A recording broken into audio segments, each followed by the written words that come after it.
सुल्तानपुर पहुंचे सिक्किम के राज्यपाल लक्ष्मण प्रसाद आचार्य आज बीजेपी नेता एवं साहित्यकार डॉक्टर एमपी सिंह की पुस्तक का विमोचन करने क्षत्रिय सभागार पहुंचे। सबसे पहले उन्होंने सरस्वती प्रतिमा पर माल्यार्पण किया और दीप प्रज्वलित किया। इस दौरान कार्यक्रम में सैकड़ों लोग मौजूद रहे। इसके बाद उन्होंने डॉक्टर एमपी सिंह की पुस्तक का विमोचन किया। गौरतलब है कि राज्यपाल कल यानी रविवार की शाम सुल्तानपुर पहुंचे थे। आज जिले के कई कार्यक्रम में शामिल हुए। बता दें कि हिमालय के आंगन से नामक शीर्षक से लिखी गई ये पुस्तक एक यात्रा संस्करण है।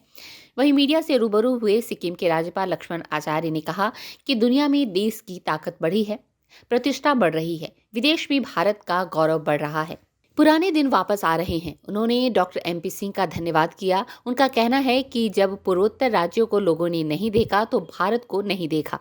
एक भारत श्रेष्ठ भारत का कल्पना साकार हो रहा है। वहीं उत्तर प्रदेश और पूर्वोत्तर राज्यों के बीच अंतर को लेकर कहा कि जितना विकास हमारे प्रदेश में था उतना वहां नहीं था, लेकिन मोदी जी के आने से उन्होंने उस पर ध्यान दिया और विकास की ओर अग्रसर कर रहे कई लगातार पूर्वोत्तर राज्यों को कभी जिसे देश का अंतिम गांव कहा जाता था, उसे मोदी जी ने देश का पहला गांव घोषित कर दिया। वहीं सिक्किम में बाढ़ को लेकर कहा कि भारत सरकार और सेना के साथ साथ सभी लोग सहयोग कर रहे हैं। स्ट्रीट बज़ के लिए सुल्तानपुर से लालजी की रिपोर्ट। ऐसे हाथों में गिरा है कि बिहार और राष्ट्रवाद के क्षेत्र में यह देश सशक्त हुआ है, क्या कहें? निश्चित रूप से देश की दुनिया में ताकत बढ़ी है और देश की प्रतिष्ठा बढ़ी है। देश एक बार फिर से अपने पुराने गौरव को प्राप्त कर रहा है, ये सभी स्वीकार करते हैं।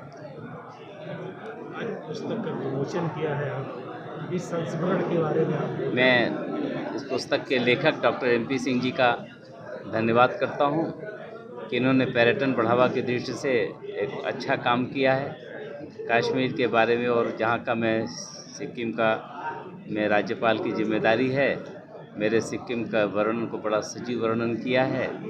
जिस चीज़ों को देखा है, चाहे नाथुला का वो हो, चाहे गंगटोक हो, चाहे हमारे यहाँ श्री गणेश जी का स्थान हो, इन तमाम चीज़ों पर बहुत ही विशद वर्णन किया है। सुंदर है।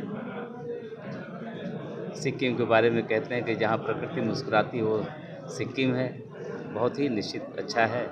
और हमारे यहाँ का मुख्य उद्यम भी पर्यटन है। उस पर ऐसी पुस्तक को लोग पढ़ेंगे तो उनको सिक्किम जाने की जिज्ञासा बढ़ेगी और मेरे पर्यटन को बढ़ावा मिलेगा। आदरणीय प्रधानमंत्री जी भी पूर्वोत्तर राज्यों को बढ़ावा देते हैं, कहते भी हैं कि भाई सिक्किम नहीं देखा तो आपने, और पूर्वोत्तर राज्यों को नहीं देखा तो पूरा भारत नहीं। आज एक भारत श्रेष्ठ भारत की परिकल्पना साकार हो रही है। सर, नॉर्थ ईस्ट और अपने यहाँ यूपी, जैसे आप यहाँ के निवासी हैं, क्या अंतर देखते हैं नॉर्थ ईस्ट और यहाँ के? असल में क्या सीखने की ज़रूरत है यहाँ की? ये तो सच है कि पूरा देश एक है, लेकिन जैसा मैं जाने पर लोगों ने बताया था कि हम लोगों के राज्य में जितने विकास की संभावनाएं थी उतनी नहीं हुई थी।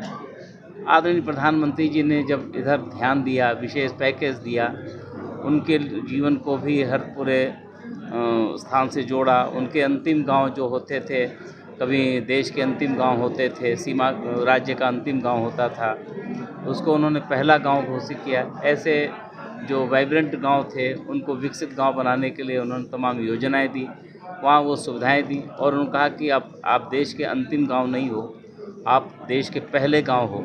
ऐसा कहा तो गांव वासियों का आत्मविश्वास बढ़ता है और वहाँ विकास हुआ है, वहाँ सड़कें हो रही हैं, वहाँ शिक्षा हो रहा है, वहाँ चिकित्सा हो रहा है। तो निश्चित रूप से लोगों को भरोसा बढ़ा है। और एक भारत श्रेष्ठ भारत, जैसा मैंने कहा कि श्रद्धेय अटल बिहारी, श्रद्धेय हमारे अटल जी, वो सरदार पटेल जी ने इस पर संकेत किया था। आज उस सपने को भी साकार आदरणीय मोदी जी कर रहे हैं।